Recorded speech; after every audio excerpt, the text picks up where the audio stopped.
بسم اللہ الرحمن الرحیم۔ السلام علیکم ناظرین، صدیق جان صاحب ہمارے ساتھ موجود ہیں۔ شہر اقتدار میں چیزیں جو ہیں وہ بڑی تیزی سے تبدیل ہو رہی ہیں، جا کس طرف رہی ہیں اس کے اوپر ہم تفصیل کے ساتھ بات کریں گے۔ پچھلے 48 گھنٹوں کی اگر بات کریں تو لگ بھگ 300 کے قریب لوگوں کو رہا کیا گیا ہے۔ پاکستان تحریک انصاف سے تعلق رکھنے والے یہ جو لوگ ہیں دہشت گردی کے مختلف مقدمات ملٹری کورٹ سے بھی رہا ہوئے ہیں، ملٹری کسٹڈی سے رہا ہوئے ہیں۔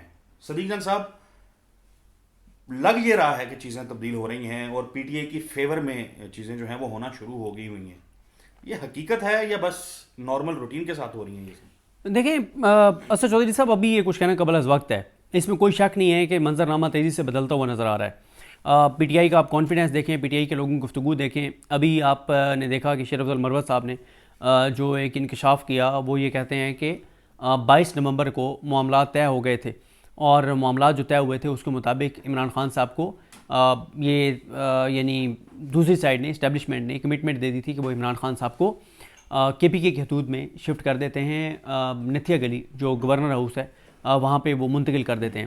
اچھا، میں اس حوالے سے آپ کو بتاؤں کہ جو پی ٹی آئی کی جو میرے پاس اس حوالے سے انفارمیشن ہے وہ یہ ہے کہ جو پی ٹی آئی کی لیڈرشپ ہے، جو فیصلہ ساز ہیں اس وقت، وہ کیوں 26 نومبر کی کال کے خلاف تھے؟ نہیں، کال تو 24 نومبر کی تھی نا، واقعہ 24 نومبر کی کال، کیوں وہ خلاف تھے؟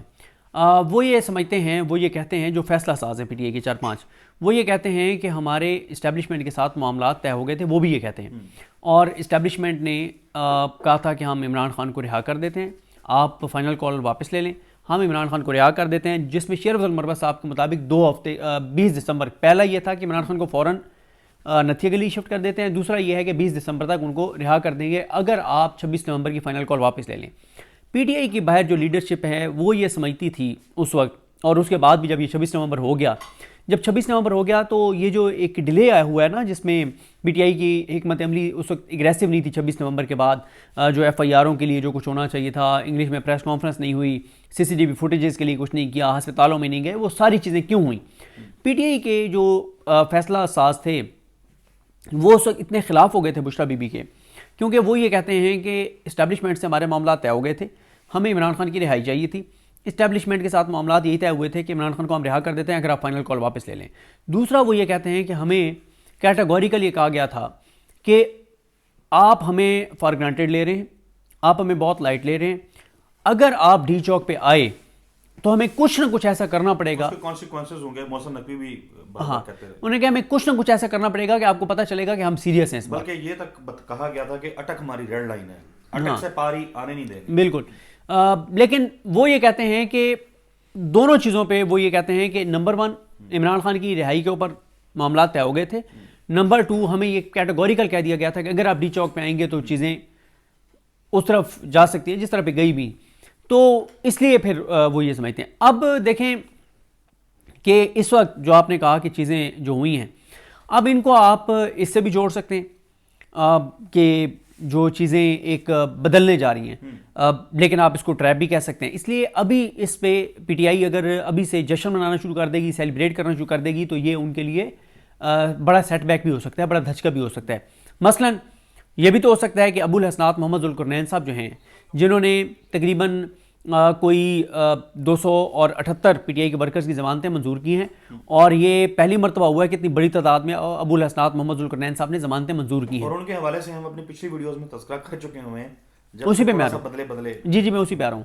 اور ساتھ انہوں نے جو مسترد کیے ہیں کوئی 150 کے قریب، وہ بھی انہوں نے پی ٹی آئی کے ساتھ بھلا کیا ہے۔ کیوں کہ ٹھیک ہے مسترد کر دیا نا، ہائی کورٹ سے یوں ہو جائیں گی، ہائی کورٹ سے تو عامر فاروق صاحب کے سامنے بھی لگ گئی تو یہ ضمانتیں ہو جائیں گی، اتنے بوگس وہ کیسز ہیں 26 نومبر والے۔ تو یہ بھی انہوں نے مہربانی کی کہ فیصلہ تو کر دیا نا، لٹکایا تو نہیں ہے۔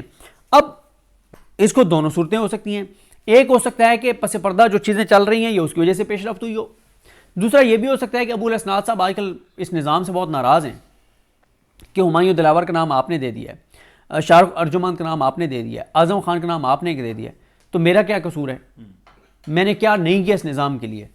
ٹھیک ہے، سائفر کیس میں عمران خان کو سزا دی، اس کے بعد جس طرح سے عمران خان کے اور بے گناہ لوگوں کے وہ ریمانڈ دیتے رہے ہیں، احمد جنجوعہ صاحب کا دیکھ لیں آپ، جو کچھ ان کا ہوا، مطلب اے ٹی سی کے ججز جو متی اللہ جان صاحب کے کیس میں جو کچھ اے ٹی سی کے ججز نے کیا ہے، اور دیگر کیسز میں جو کچھ کیا ہے، مطلب اب ایک جو پولیٹیکل ورکر، چلے میں انہی کا ذکر کر رہا ہوں، احمد جنجوعہ صاحب کا.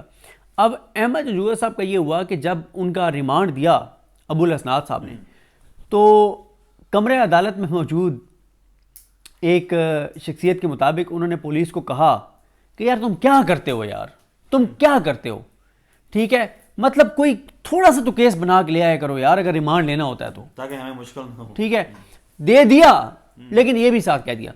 تو اب اس کو دونوں صورتیں ہو سکتی ہیں. ایک یہ ہو سکتا ہے کہ جو پس پردہ چیزیں ہیں اس کی وجہ سے، یعنی 19 لوگ ملٹری کورٹس والے بھی آ گئے، 278 ان کی بھی ضمانتیں ہو گئی. لیکن یہ بھی ہو سکتا ہے کہ ابو الاسناد صاحب اس لیے کہ کیونکہ وہ غصے میں ہیں کہ ان کا نام ہائی کورٹ کے جج کے لیے نہیں دیا، اس لیے وہ اپنا غصہ نکال رہے ہیں. اچھا یہ بھی، اور دوسری طرف ملٹری کورٹ والا تو ہم پہلے بات کر چکے ہیں کہ وہ سزائیں وہ پوری کر چکے تھے. اور یہ بھی ہو سکتا ہے کہ ملٹری کورٹس والے 19 بندے اس لیے چھوڑے گئے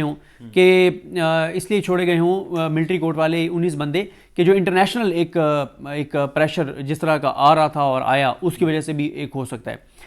تو اب آ جائیں دوسری جو ڈیولپمنٹس ہو رہی ہیں وہ 7 مذاکرات والی. اگر آپ دیکھیں اس کو یعنی جو مذاکرات ظاہر ہے پیرالل جب مذاکرات چل رہے ہیں، رہائیاں ہو رہی ہیں، پرسیپشن یہی ہے کہ چیزیں بدل رہی ہیں، خواہ کہ وہ بدل رہی ہیں یا نہیں، ٹریپ ہے یا حقیقتاً کوئی چیز ہے.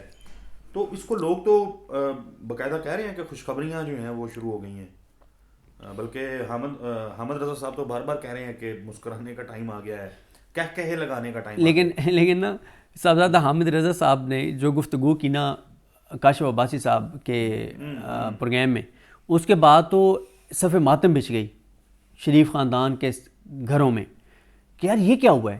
وہ ایک دوسرے کو فون کر کے کاشف عباسی کا پروگرام دیکھے، کاشف عباسی کا پروگرام دیکھے، کاشف عباسی کا پروگرام دیکھے، کاشف عباسی کا پروگرام دیکھو، اس میں کانفیڈنس دیکھو، وہ کیا کہہ رہا ہے صاحبزادہ حامد رضا. تو ان کے تو صف ماتم بچ گئی کہ کیا بات کر رہے ہیں. اچھا یہ بھی ہو سکتا ہے کہ صاحبزادہ حامد رضا صاحب نے بڑا زبردست کارڈ کھیلا ہو. کارڈ انہوں نے کیا کھیلا ہو، انہوں نے کانفیڈنس دکھا رہے ہیں، اسے ہو کیا رہا ہے، ادھر تھرتھلی مچی ہوئی ہے. نہیں سب دیکھیں، جب خواجہ آصف وزیر دفاع مطلب اتنی اہم شخصیت جو ہیں وہ آگے کہیں گی کہ جو چیزیں چل رہی ہیں ہمیں تو پتہ نہیں ہے. پھر جب کل ہم نے دیکھا رات کچھ صحافیوں نے، نجم سیٹھی صاحب نے کہا، کچھ لوگ جو صحافی کہتے ہیں خود کو، انہوں نے ٹویٹس ہاں کیے، ان سے ٹویٹس جو کروائے گا اس کی میں وجہ بتا دیتا ہوں. ٹویٹس کیے اور کہا کہ جی کیٹاگوریکلی کوئی ایسے رابطے نہیں ہیں وغیرہ وغیرہ، مختلف چیزیں آئیں. میں متعدد مواقع پہ میں نے ان کا ذکر کیا ہے، ممتاز بھٹی صاحب کا. انہوں نے ایک بڑا زبردست ان کو جواب دیا ہوا تھا کہ جب نواز شریف کے ساتھ معاملات چل رہے تھے جیل کے اندر تو عمران خان کو پتہ نہیں تھا. تو چیزیں جب چلتی ہیں تو کسی کو پتہ نہیں ہوتا. تو یہ پریشانی والی بات تو ہو سکتی ہے حکومت کے لیے. ایک واقعہ سنا دوں آپ کو. جب ویسے تو بہت ساری چیزیں آئیں گی، ایک بک بھی آ رہی ہے اس حوالے سے، اس میں بھی ہوں گی چیزیں. وہ یہ کہ اب بک آپ کی آ رہی ہے؟ نہیں میری نہیں، ایک عمران خان صاحب کی کابینہ کے ایک ممبر کی آئے گی بک بہت جلد. اس میں بہت ساری چیزیں ہوں گی، پتہ نہیں یہ واقعہ اس میں ہے یا نہیں ہے. ہوا یہ کہ جب یہ بات چل رہی تھی نا کہ عمران خان کی حکومت جائے گی نہیں جائے گی، اتحادی کدھر جائیں گے، اور یہ بہت ایشو بنا ہوا تھا. تو میں اور عدیل وڑائچ صاحب نا عمران خان صاحب کی کیبنٹ کے بڑے تگڑے ایک وزیر کے پاس گئے. تو ہم ان کے پاس گئے، ہم نے کہا جی کیا صورت حال ہے. انہوں نے کہا بڑے وہ خوش تھے، بڑے وہاں پہ ایسے جیسے مٹھائیاں چل رہی ہوں نا، چائے لے ہو، یہ لے ہو، وہ لے ہو. ہم نے کہا سر کیا خبر کیا ہے؟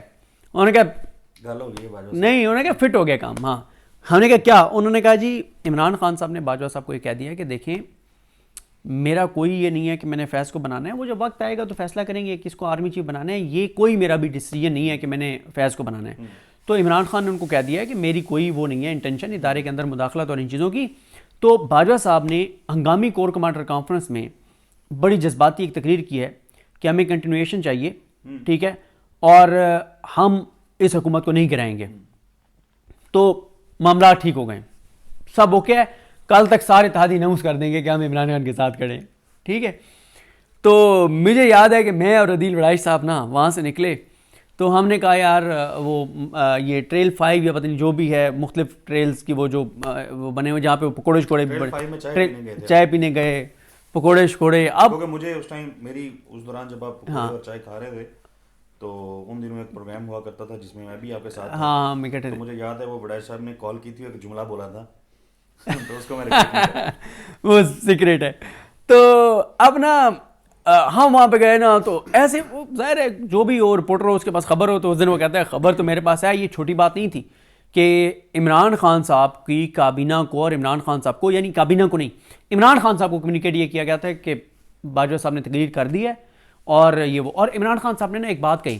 عمران خان صاحب کہتے ہیں کہ باجوہ صاحب سے میری ملاقات ہوئی بنی گالہ.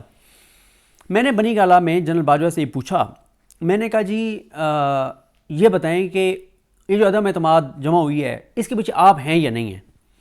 اگر آپ ہیں, اور باجوہ صاحب کو میں نے کہا کہ اگر آپ کے ادارے میں اتنی چیزیں مطلب آپ کے اوپر دباؤ ہے, کیونکہ باجوہ صاحب نے کچھ چیزیں عمران خان صاحب کو کہیں کہ میرے اوپر ادارے کا بہت دباؤ ہے, میرے اوپر کور کمانڈرز کا بہت دباؤ ہے, تو اس لیے خان صاحب یہ جو معاملات ہیں نا اس کے اوپر اب میں کچھ نہیں کر سکتا, یہ آپ چیزیں آپ نے خود دیکھنی ہیں. تو خان صاحب نے کہا کہ اگر باجوہ صاحب آپ کے اوپر کور کمانڈرز کا دباؤ ہے اور آپ مطلب اس عدم اعتماد کے پیچھے ہیں تو آپ بتا دیں, اس صورت میں میری حکمت عملی کچھ اور ہوگی, اور اگر آپ اس کے پیچھے نہیں ہیں پھر میری حکمت عملی کچھ اور ہوگی. تو خان صاحب کہتے ہیں مجھے باجوہ صاحب نے کہا کہ ہم اس کے پیچھے نہیں ہیں. ٹھیک ہے. اور خان صاحب نے اور بہت ساری باتیں اس ملاقات میں کی تھیں. کہتے ہیں کہ ایک معاملہ تھا تو میں نے پوچھا تو مجھے بتایا گیا کہ نہیں یہ ہم نے کوئی ایسا معاملہ نہیں کیا, یہ وہ سارا کچھ. تو کچھ دیر بعد وہی چیز جو مجھے پہلے رپورٹ ہو گئی تھی وہ میں نے دیکھا تو ٹی وی چینلوں پہ خبریں چل رہی تھیں. تو بات یہ ہے کہ ایک بار خواجہ آصف نے پارلیمنٹ میں کھڑے ہو کر یہ کہا تھا کہ سب سے زیادہ بے خبر حکومت وقت ہوتی ہے, اس کو پتہ ہی نہیں ہوتا کہ چل کیا رہا ہے. اور یہی بات اب نجم سیٹھی کر رہے ہیں کہ نون لیگ اس وقت پریشان ہے کیونکہ حکومت کو مکمل طور پہ اسٹیبلشمنٹ نے آن بورڈ نہیں لیا. اور لیں کیوں, وجہ کیا ہے بھائی؟ یا تو یہ ووٹ لے کر آئے ہوتے نا, حقیقی عوامی نمائندے ہوتے, حقیقی حکومت ہوتی پھر وہ لیتے. تو چیزیں چل رہی ہیں, ان کا آؤٹ کم کیا نکلے گا, آگے چیزیں کیا ہوں گی, میں اس پہ کنونس ہوں اس بات پر کہ اگر ہمارے ادارے امریکہ کو کسی بھی طرح سے, اور یہ بات اب اسٹیبلشمنٹ کے قریبی صحافی سارے چینلوں پہ بیٹھ کے بات کر رہے ہیں کہ ایک اسلامی ملک کے ذریعے قائل کیا جائے گا امریکہ کو, میں اس بات پہ کنونس ہوں کہ اگر قائل کر لیا گیا امریکہ کو, ٹرمپ کو, تو حالات جو اس وقت پاکستان میں آج سے 15 دن 20 دن پہلے تک جو چیزیں ہوئی ہیں اس سے بھی بدترین چیزیں ہوں گی, بہت خوفناک چیزیں ہوں گی, بہت خوفناک کریک ڈاؤن ہوگا, صحافیوں کے اوپر بھی ہوگا, یوٹیوبرز کے اوپر بھی ہوگا, پولیٹیکل ورکرز کے اوپر بھی ہوگا, لوگوں کے لیے بھی مشکلات بہت زیادہ ہوں گی. تو اور اگر قائل نہ کر سکیں تو پھر یہ چیزیں اسی طرح سے جیسے ایک چیزیں ہو رہی ہیں مطلب زمانتے چمانتے پھر یہ چیزیں پازیٹیو طرف چلی جائیں گی, بہتری کی طرف چلی جائیں گی. تو ابھی جو فیصلہ کن ہے وہ آگے ٹائم مجھے لگتا ہے کہ 30-35 ہاں جنوری 20 سے کام شروع ہو جائے گا, اور آگے فروری میں جا کے, اور میرا خیال ہے کہ وہ کون سا ہوتا ہے فروری میں دن پھول شول دینے والا, ویلنٹائن ڈے. ہاں تو میرا خیال ہے تو ویلنٹائن ڈے جو ہے وہ میرا خیال ہے کہ اس تک شاید کچھ چیزیں پتہ چل جائے کہ چیزیں کس طرف جا رہی ہیں. بہت شکریہ صدیق جان صاحب آپ کے قیمتی وقت کے لیے. ناظرین گفتگو آپ نے ملاحظہ کی صدیق جان صاحب کی, اللہ کرے چیزیں جو ہیں وہ بہتری کی طرف ہی جائیں, کیونکہ بہت ٹائم ہو گیا ہے پاکستان کے جو لوگ ہیں وہ اچھی خبریں سننے کو بےتاب ہیں. اگلی ویڈیو میں ملاقات ہوگی, تب تک کے لیے اللہ حافظ.